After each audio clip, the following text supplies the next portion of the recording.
Okay, the next type of inheritance pattern we're going to take a look at is called multiple alleles. So this one's a little bit different than the other inheritance patterns that we've looked at so far, because multiple alleles says that they are genes that are determined by more than 2 alleles. And so I have a couple examples on the screen here. The bottom one there is coat color in rabbits. As you can see here, they've got 4 possible alleles there, giving you various different types of coat color. And then the one up there at the top there is blood type in humans, and that's the one we're going to spend most of the time on. As you can see here, that shows the phenotypes on the left and the genotypes on the right. And so I think most people are at least a little bit familiar with blood type. And so we've got type O blood, type A, type B, and type AB. We're not going to be dealing with the positive or negative when talking about multiple alleles. We might mention a little bit later. On the right side, you can see the genotypes. And so the possible alleles in this case would be the A allele. And so they actually use the letter I to represent blood type in this case. So similar to incomplete and codominance, where you can use, say, a letter C with a superscript above it to indicate which allele it is. Blood type, they always use the letter I, and then they use the subscript, say A. Okay, that would be the A allele. You have with the B would be the type B allele, and then you can lack A and B, and that would be the lowercase I. And so you can see the different genotypes that give you the various different blood types from left to right. And so in order to get type O blood, you have to have 2 of the lowercase I. To have type A blood, there's 2 options. You could have either 2 A alleles or just 1 A allele, and then the lowercase I, which would be the O allele. And then B is the same. You could have two type B alleles, or just 1, and then the lowercase I representing the O. And then B blood must have 1 of each of those alleles, A and B. Let's go ahead and do an example together. We're going to go ahead and choose 2 different blood types here. Doesn't really matter which. Let's go ahead and go with heterozygous type A blood. And let's go with AB blood. So this part will be the same as any other Punnett square. Fill in with the separate gametes that you have. One from this individual, the other one from the other individual there. And there we go. Okay. And so the most difficult part about doing a Punnett square with multiple alleles, at least the blood type here, is doing the genotypic and phenotypic ratios. And so they're a little bit more involved than your typical ratios. I guess a little bit more annoying in this case. And so this is the pattern that you're going to follow. And so unfortunately you have to show every possible outcome. And so you start with A. So remember, there's the 2 different types of A genotypes, and then the 2 possible B genotypes, so homozygous for the B allele, and then the heterozygous with that O, and then AB, and then finally ending with the O genotype. And so count up how many you have of each. And so in this case we have 1 that's going to be homozygous AA. We have 1 that's going to be heterozygous AA. And then we have 0 that are the homozygous BB, 1 that is the heterozygous BO, and then we have an AB, and we have 0 that are going to be the O genotype. And so that's what the genotypic ratio is going to look like for blood type.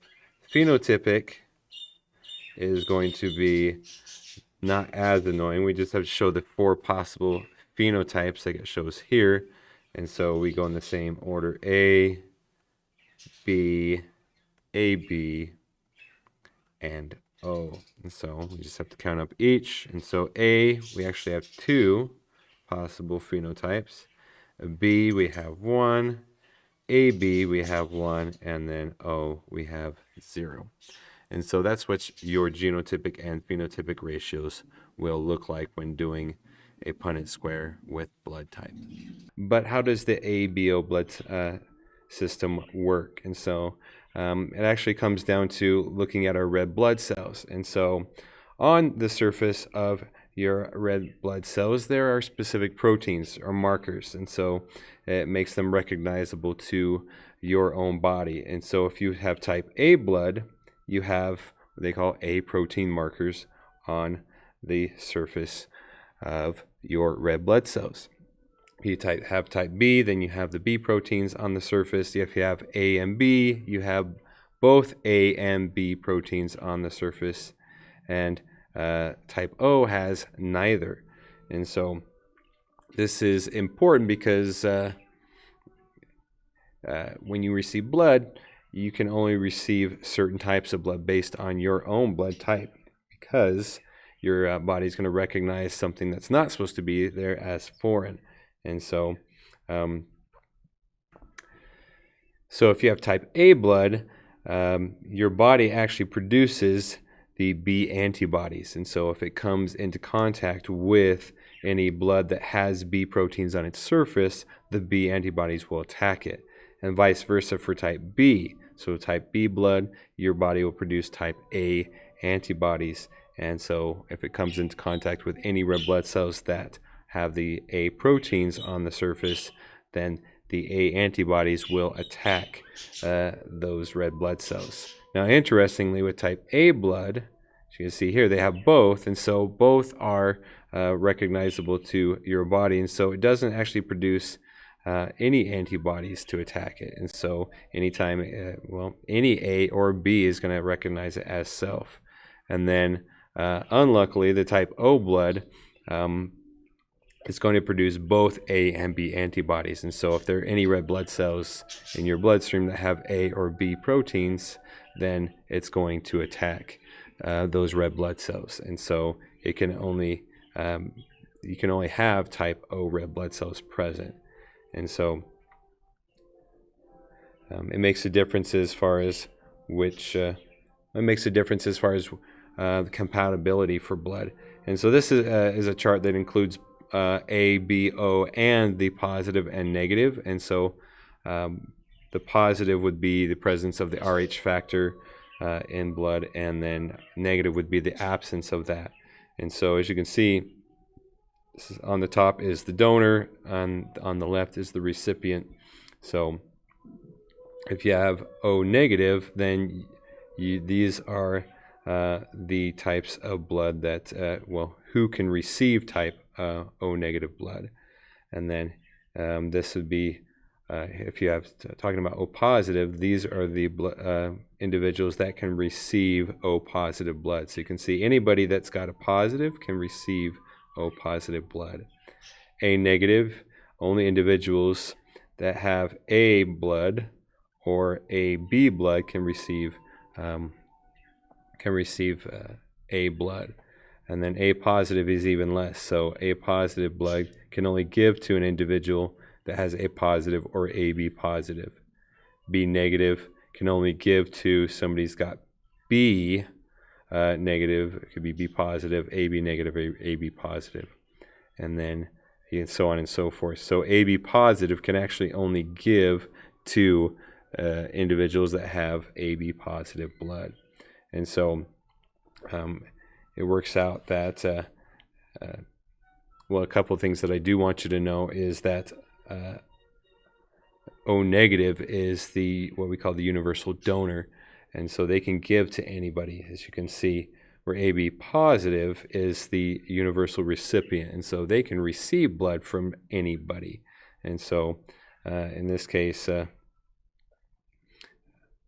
you have AB positive blood, then unfortunately you can only give to one type of individual. Whereas O negative, if you have O negative blood, you can give to anybody. You just can't receive from anybody. If you have O negative blood, you can only receive O negative blood.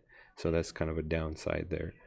But it is good, a good idea to know which type of blood you are, just in case there's some kind of accident occurs, and so there's an emergency. But this is one reason why they carry O negative blood in ambulances, because if they do need blood, they can give